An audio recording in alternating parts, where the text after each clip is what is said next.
Hey, what's up guys? I have a story for you guys today, and that is the story of why I moved to Boston with only $20 in my pocket. I had no friends, no savings, no job.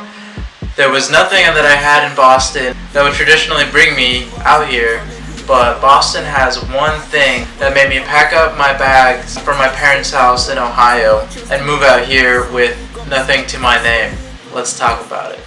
I'm the one who cares about you over me, so don't act like there's no hope for us openly.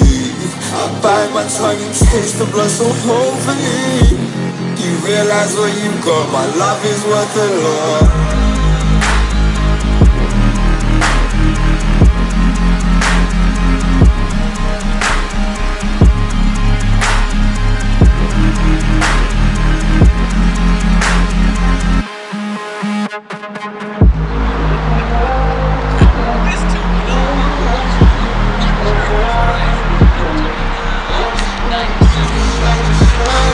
Hey, what's up guys? So I've got my lunch right here from Master Walk. Oh my god, that place is the bomb.com. No joke. Like, it's got the best portions, the cheapest price. It's in South Station, which is my favorite building in Boston, and the food is amazing. You feel like shit afterwards, and it's like probably not the best for you, and I'll probably die of diabetes. But oh my god, it is so good, as you can tell. God damn. If you're in Boston, you got to try Master Walk. Alright guys, so I just finished my lunch.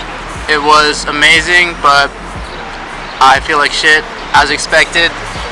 And it's okay though, because I did an hour of cardio to pay for my sins. Quick tip for you guys, always, okay, I'm not gonna show you my leftover.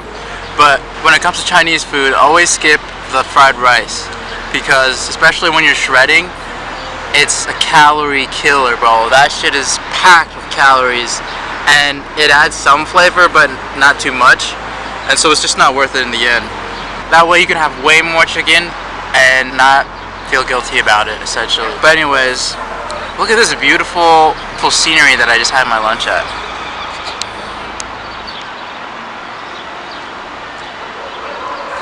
That's right, if you're gonna eat in style. Oh my god, that was so lame.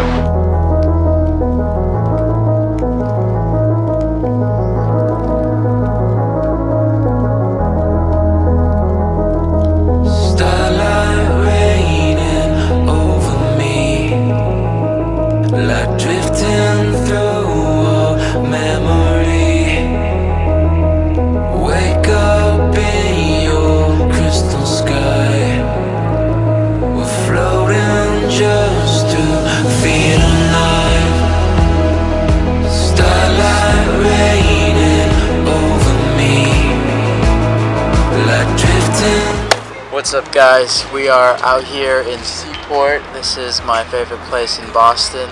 As you can see, there's the water, the boats, the people coming and going. There's an energy, there's a vibe to it, and it's just a really relaxing atmosphere.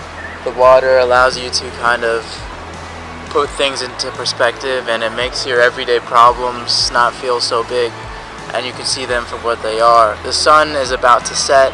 We've got a little bit more time to shoot, but anyways, I jive with this atmosphere. Will Smith said something interesting about cities. He said that every city had a frequency, a vibration. Miami has a vibration, LA has a vibration, Boston has its own vibration as well. And when you as a person vibrate at that same frequency, that's when the magic really happens. That's when you start to wake up early, you feel refreshed, you vibe with the city, the energy, the give and take, it adds to you, you roll with it, there's a momentum. You wake up wanting to get the day started and you're always at 100%. That's what jiving with the city is, and that's what being in sync with the city's frequency really means. And Boston really syncs with me. I really am on the same frequency. Ever since I moved in 2 months ago in June, I found myself really jiving with this frequency, and that's part of the reason why I'm falling in love with the city. Swimming through reality.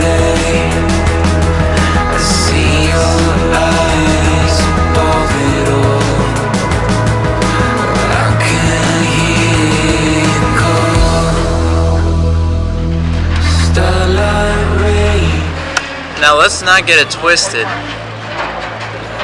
Okay, by the way, I'm on this dock right here, and it's actually moving with the water, so bear with me. But let's not get it twisted, right? Boston has all this water, the skyline, the boats, beer gardens, and all these millennial trending pop-up shops, and that's all well and good, but that's not why I'm here. Boston has one thing going for it that made me come out here, and that is opportunity. You see, I'm here to hustle.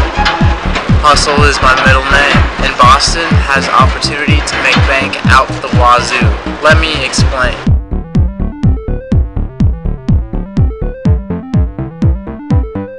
First, you have the location. I have railway access to both Brown and Providence, and to New York with the Amtrak.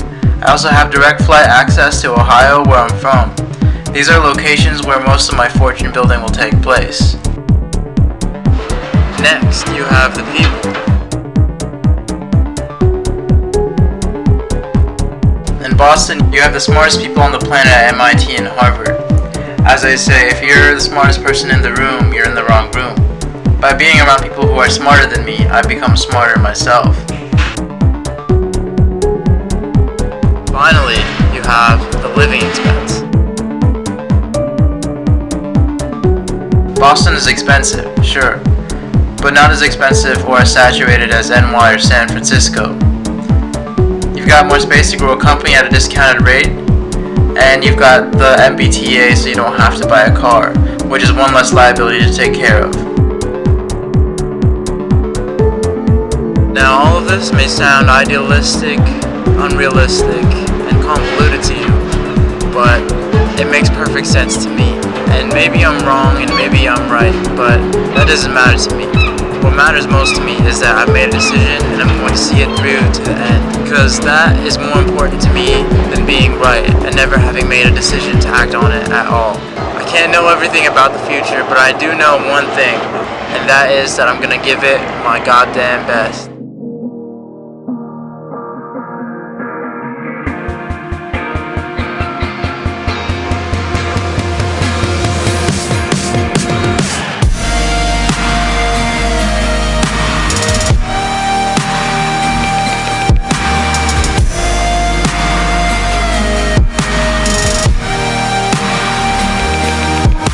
So it may seem like I'm making this question, why I moved to Boston, more of a big deal than it really is, but it's an important question, and I'll tell you why. It's because the places that you live in, the environment that you put yourself in, ultimately that's going to make you who you are. You know, there's a saying that you're the average of the 5 people you spend the most time with, and I find that to be very true. In college, when my roommates were bodybuilders and they sent it all the time, I didn't know anything about bodybuilding, but I eventually started to get into it. So Boston, the people, the energy, the tech companies, the water, the ambition, the hustle, the opportunity, all of that stuff, I wanted to put myself in a place where I could absorb that energy and I could give back to it. That there's a give and take, where my frequency would be in sync with that vibration. And I know that sounds like some mumbo jumbo type of stuff, but at a deeper level, at a spiritual level, at a subconscious level, these vibrations and energies and chakras that we talk about, they're just words to describe what we feel emotionally. They're analogies, they're useful fictions. And so don't take what I say seriously or at its word. Think about what I say as a metaphor or pictorially or what I'm trying to represent. I chose Boston because I wanted to be in the environment where I would hustle and where I would be at 100% and where I would meet people that I could become friends with, who I could add to my team, who could help me build myself up. And Boston seemed like the best place for me right after college, coming in from Ohio, not having much money, but having opportunity here. As soon as I got here, I started working odd jobs. I donated to a sperm bank. Long story. I actually have the first paycheck that I got hanging on my wall, working as a bar back. I made $48 doing a shift to remind me that what am I here for? I'm here to hustle. I'm here to work. And I'm here to make it for my family, for my friends, for the world, to do something greater with my life. What it really boils down to is, what do you want out of life? And where can you go to make that happen? And it's clear to me that Boston is the place for me to begin that journey. Now the sun is setting, the day is almost over. I know I hate to say it, but I got to go. I'll see you next week, next Thursday. Don't forget to like and subscribe. Drop a comment. Do you agree with me that Boston is the next New York? Is Boston up and coming? Am I making the right decision? I want to hear what you guys have to say. Don't forget to hit the notification bell so you'll be reminded of next week's video. I love you guys, and I'll see you next Thursday.